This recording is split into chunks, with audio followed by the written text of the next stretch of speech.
Okay, guys, happy Thursday and welcome to the Rising of the Shield Hero review. Once again, we're on the season 2, episode 3 of it, and I gotta say, after watching the first 2 episodes, it's decent. I'm not saying great. I'm not saying like, oh, it's awesome. It's decent. Sure, our beloved characters are back, facing off the giant tortoise thing. Now, episode 3 did give us something to talk about. In a discussion / review of this, I like to discuss my thoughts on the Rise of Shield Hero as a whole, and even this episode as well. So bear with me after this review is done. So let's get right to it with episode 3 of the Rising of the Shield Hero season 2. Let's do it. Okay. Naofumi. From the moment Naofumi started, from season 1 till now, he's still a total badass.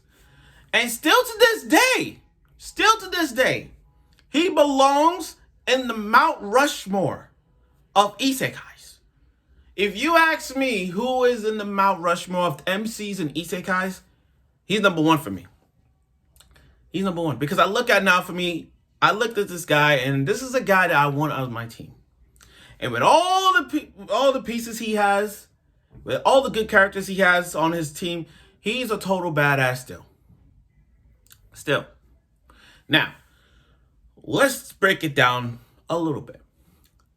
Other than Raphtalia and Filo's performance in this episode, given the fact that we know that Raphtalia and then Filo did a lot of work with their maneuvers. We also got to see them doing really fantastic moves against these ugly ass creatures. I mean, you got Raphtalia doing her yin yang attack.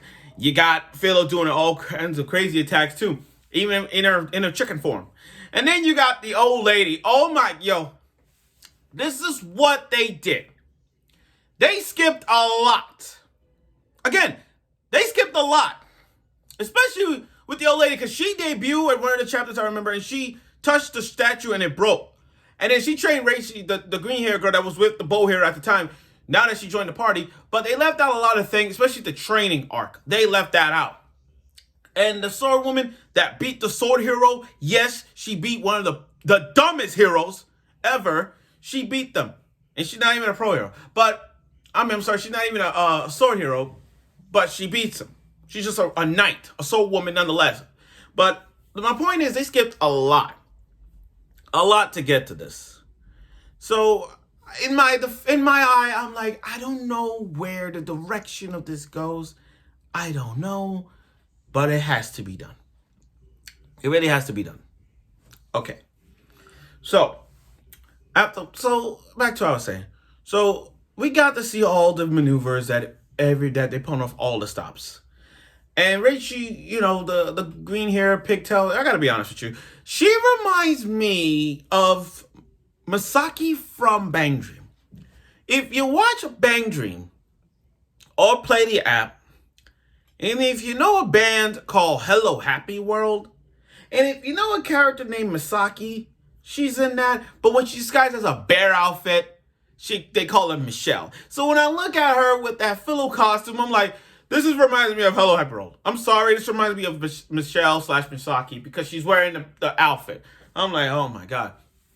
Now, let's give her props. She put up work in this episode. I mean, not too much work. I mean, yeah, I get it. But at least she tried.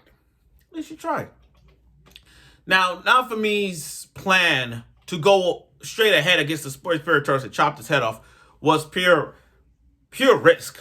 It's suicide, but it was risky. And, I love this, and I like this. The CGI was okay, especially with the tortoise and the weaponry and the tortoise coming out alive. It all makes sense. It was really, really good. It was good. Not like, oh my God, it's fantastic. It was good.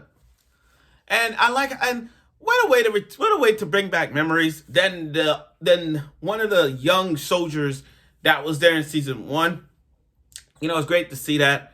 And plus, we got some kill counts. We had a lot of kill counts in this one. Sorry, we had a lot of kill counts. Really good ones.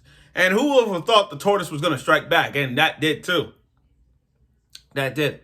But it was a lot of dialogue, and given the fact that we know Naofumi is a badass, we see him do all these moves, especially his hate shield thing ability to have all them lore now, and to face of parasite creatures. It was really good. I mean, especially that tortoise reincarnation. She's a badass too. I mean, all the things came to fruition. Everything. But the battle scenes against the tortoise was really, it was good. It was good. I mean, yeah, the animation had a few ups and downs, but it was good to see some of the cool art quality that we got to see from this. And truth be told, it was good. It was good. And to make things bad or worse or whatever you call it, it ended with a cliffhanger. Like, okay, first off, let's honor Filo and Raphtalia's teamwork. Let's honor that. Let's honor Raphtalia and Filo's work. It was phenomenal. It was phenomenal. The teamwork that they did to slice up the tortoise's neck was great to see. Nice animation, by the way. And Naofumi leading the charge and everything, he's a good leader. He's a good leader. I mean, the greatest hero out of all the four, he's the greatest. There's no question about that. You can't even think of one bad thing about Naofumi. You still can't think about it. And even in the manga, you can't think of one bad thing. Even in light novels, you can't think of one bad thing. Even in anime, you can't even think it. My point is, Naofumi is that guy that you want to have on your team. A strategist, nonetheless, a great shield hero. I mean, like I said from many, many times. I'm going to repeat myself. I'm sorry to say it many times. Naofumi and Maple. You put those two together, they'll be the most brolic duos of all isekais. You put them together, they're the brolic duo. I'm sorry. No question about it. Now, I know how this episode ended with a dialogue, a lot of dialogue and somewhat of action. We didn't get a lot of that. And, we didn't get a lot of that. But what a way to end it with a cliffhanger of her saying, oh, you didn't kill the tortoise yet. And I kind of because just when they thought, oh, we killed the tortoise, we're free, yes, we did it, all the sacrifices, we did it, and all that. Just when they thought everything was good, she comes into play at the end and say, oh, we didn't kill the tortoise yet. All that hard work, and dun, dun, dun, we're done. And that's how it ended with a cliffhanger. Now, this episode was good. I'm not saying it was better than the other two. But hear me out for just a bit, guys. I know Rising of the Shield Hero Season 2 was one of the most anticipated shows, and they gave us this. But it's not as bad as you think it is. It's not as bad as you think. Hear me out. If we ask ourselves, was this worth waiting? To me, I'll say yes. Now, I know that it's rushed. No question about it. The pacing, just because after 3 episodes, the Tortoise is done. I get that. But it's not as bad as you think. I mean, you want to talk about a show that ruined, after months of waiting? That's The Promised Neverland. Promised Neverland Season 1 was good. But when it got to Season 2, it totally ruined it. I mean, they messed up everything. And I read the manga. And I'm pretty sure everyone else has read the manga, The Promised Neverland. The way how it all ended and everything, that. But The Promised Neverland Season 2 didn't give us that. So when I look at the Rising of Shield Hero, when I look at Season 1, the pacing of it was good. And then we go to Season 2.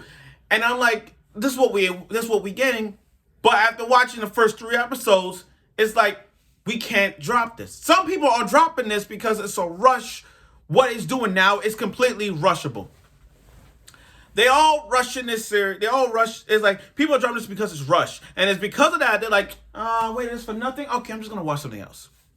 Some people like ourselves, we keep reading it because, they may skip some arcs, like the training arc they did, the debut of the old lady, the debut of the sword woman. and all that. I understand they skipped all those arcs. But what I think they're trying to do, and I think they're trying to focus on what's really important in the light novel or and the manga. The most important arcs. The most important arcs in Rising of Shield Hero. This is why I can't drop this. Like, I understand after 3 episodes, all this to take down a tortoise. But there's more to that. There's more than just taking down a tortoise. No. There is more to it. So when I look at the Rising of Shield Hero right now, after 3 episodes, sure, it's decent. Sure, it's not as spectacular as we wanted to, given the fact that they skipped a lot of things that we should have gotten. But given the fact that, it's Rising of Shield Hero, there's no question we can't miss that. But I will say it may be rushed, but it's worth watching because there's more to it than mid-CI. You know what I mean? So let's give it time. Give it time. Some people do the 3-episode rule, but it's like, watch the first 2 episodes and done. Just give it time. Just watch the first 5 or first 6. Half of the episodes. And maybe, just maybe, you might look back on it and say, oh, now this is really good. And it's going to get better because, like all anime shows, they started to, first impressions is always the first impression. The first impression of a show gives you something good. So when you look at the 2 episodes of season 2, the Shield Hero right now, not the characters, the show. The Shield Hero is okay. And now this. So it's like it's building a little bit of things. So, like I said, episode 3 was good. It's not like the first 2, given the fact that we had like 2 cliffhangers, and now this one, another cliffhanger. I mean, Prison School did that. But Rise of Shield Hero right now, I won't say it's worth waiting or worth watching unless you're a Shield Hero fan like me and you love and respect Naofumi. But like I said, good show, and give it a try. Okay, now overall, like I said, episode 3 was okay. It ended with a cliffhanger with the whole Spirit Tortoise thing, but it's not over yet. They're gonna continue with the Rising Shield Hero with the main arcs coming into play. Especially, I'm waiting for that chapter. I'm waiting for that do the one where Naofumi goes to another world and he lost all his stats. But when they get to that part, we'll see. So I look forward for next week's episode of Rising of the Shield Hero Season 2. And let's see what other features they might put in for next week's episode. Maybe a rush one. Maybe another arc. Truth be told. Or show us another hero. Which, by the way, based on what we're looking at, another hero will appear. So stay tuned for next week's episode of Rising Shield Hero Season 2 review. And I'm sure you will.